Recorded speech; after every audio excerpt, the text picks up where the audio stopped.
السلام علیکم سامعین، 28 شوال المکرم کی تاریخ شروع ہو چکی ہے، 26 اپریل ہے۔ خبر کا عنوان ہے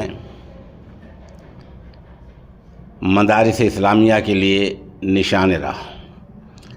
ابھی چند منٹ پہلے بندے کے ایک فاضل دوست نے دارالعلوم دیوبند کا ایک اعلانیہ بھیجا ہے، جس میں لکھا ہے کہ فضلائے دارالعلوم میں سے ایسے 10 طلبہ جو تحفظ ختم نبوت کے عقیدے اور رد قادیانیت کے لیے محنت کرنا چاہتے ہوں، کچھ سیکھنا چاہتے ہوں، کچھ پڑھانا چاہتا ہوں، تو وہ اس تاریخ سے لے کر اس تاریخ تک دارالعلوم میں فارم بھر دیں۔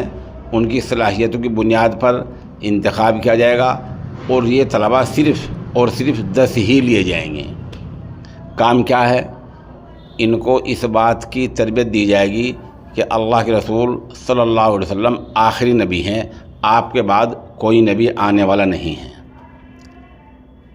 ملک میں اور دوسرے علاقوں میں جو قادیانیت کا فتنہ اٹھا ہے وہ سراسر کفر اور گمراہی ہے۔ اس بات کی ان کو باضابطہ اچھی طرح ٹریننگ دی جائے گی۔ یہ اعلانیہ آپ یہاں ملاحظہ کر سکتے ہیں اسکرین پر۔ میں نے سوچا کہ کیوں نہ اس کو عام کروں، تاکہ وہ ادارے جہاں یہ اعلانیہ نہیں ہیں، جہاں اس شعبے میں کام نہیں ہو رہا ہے، وہ متوجہ ہو جائیں۔ وجہ اس کی یہ ہے کہ عقیدہ ختم نبوت، یعنی اللہ کے رسول صلی اللہ علیہ وسلم کے آخری نبی ہونے کا عقیدہ رکھنا ہر مسلمان کی بنیادی ذمہ داری ہے۔ اس عقیدے کی تعلیم دینا، اس کو سکھانا، اس کو پڑھانا ذمہ داری وارثین انبیاء کی ہے، جن میں امام صاحبان ہیں، معلمین ہیں، مدرسین ہیں، مدرسے ہیں، مکاتب ہیں، مساجد ہیں، یہ سب ورثۂ انبیاء ہیں۔ ماشاءاللہ دارالعلوم میں جیسے یہ ادارہ قائم ہے، ایسا مظاہر علوم سہارنپور میں یہ ادارہ قائم ہے۔ البتہ بہت سے بڑے ادارے ایسے ہیں جہاں یہ شعبہ قائم نہیں ہے، تحفظ ختم نبوت کا شعبہ قائم نہیں ہے۔ ہمارے یہاں اکثر ادارے ایسے ہیں، جبکہ ہونا اس کا برعکس ہونا چاہیے۔ زیادہ ادارے ایسے ہونے چاہیے جن میں شعبہ باضابطہ قائم ہو۔ بظاہر اس میں کوئی آمد نہیں ہوگی، روپے پیسہ نہیں آئے گا، لیکن جو اس کی برکات ہیں اور اس کے بعد جو رحمتیں نازل ہوں گی اور اللہ کی جو رحمتیں متوجہ ہوں گی، وہ بیان سے باہر ہے۔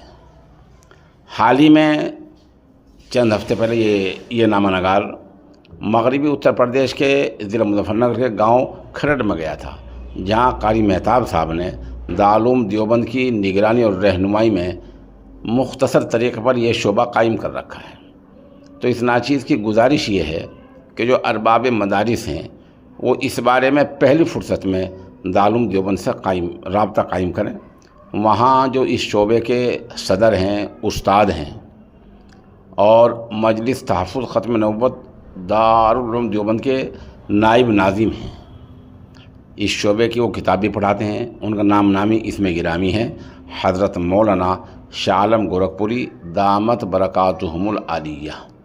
یقیناً وہ متکلم اسلام ہیں، اس شعبے کے ماہر ہیں اور جیسا ہونا چاہیے ایسے ماہر ہیں۔ ان کی نگرانی میں ان سے رابطہ کر کے کہیں بھی اس نوعیت کا کوئی شعبہ قائم کیا جائے گا، یقیناً وہ خیر و برکات کا حامل ہوگا۔ میں یہاں اسکرین پر مولانا موصوف کا نمبر لکھے دیتا ہوں، کوئی بھی ادارہ ان سے رابطہ کرے۔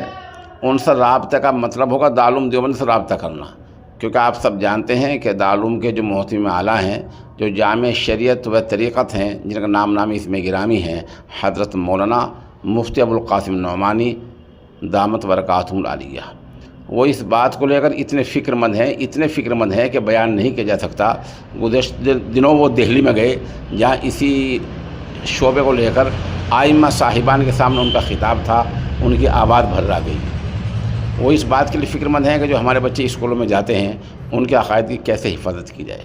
بہرحال بات لمبی ہوتی جا رہی ہے، مختصر سی گزارش یہ ہے کہ دارالعلوم دیوبند کی رہنمائی میں اور نگرانی میں یہ شعبہ قائم ہونا چاہیے، اور جن اداروں میں ابھی تک نہیں ہیں ان اداروں کو آگے آنا چاہیے اور متکلم اسلام حضرت مولانا شاہ عالم گورکھپوری دامت برکاتہم العالیہ سے رابطہ کرنا چاہیے پہلی فرصت میں۔